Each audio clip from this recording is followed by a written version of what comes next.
ตรงจุดเดียวนะครับให้เก็บง่ายๆนะครับช่วยกันนะครับพวกเรานะครับ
ค่าต้องตักหมายสำคัญเนาะ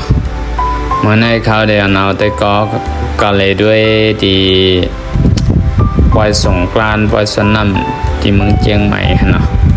ว่าที่เป็นดีไรมีดีไรหลายๆเป็นจัดกันในเดียนเขาก็ถึงมากกะลีมากขนาดแต่ว่ามันจัดก็เป็นมาที่กว้างกับคันนอนที่คาก็หัดกันถึงมาในเขามาเปลี่ยนมามนจอมการทำมาเรียบได้ว่าสงกรานต์เมืองเชียงใหม่มันได้เป็นชื่อเนี่ย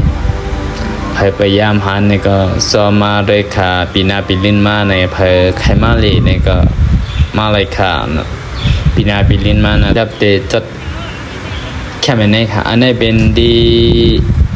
เขินมีสวยขนาดนี้เป็นเจียงไฮ้บนขนาดเขาขาก็เลย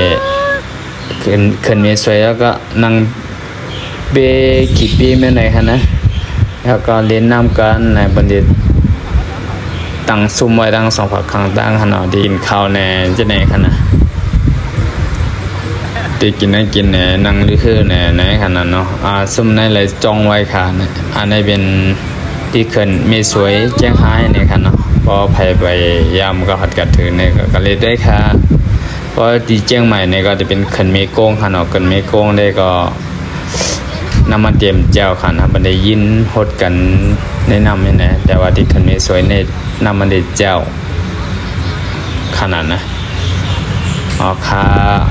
มาเลยจำกันด้วยค่ามาอินจอยจำกันคันนะอันนี้คือปล่อยสนามสงกรานต์เมืองไทยเชียงไฮ้และเชียงใหม่ในขนาดเนาะเทียนเขายำเหลี่ยำแผ่วมาเนี่ยเอามาดอดไถกันเนี่ยว่าเล่นน้ำสงกรานต์เมืองไทยมันเป็นจริงหรือเปี่ยวอยู่คะแนนในขนาดเนาะ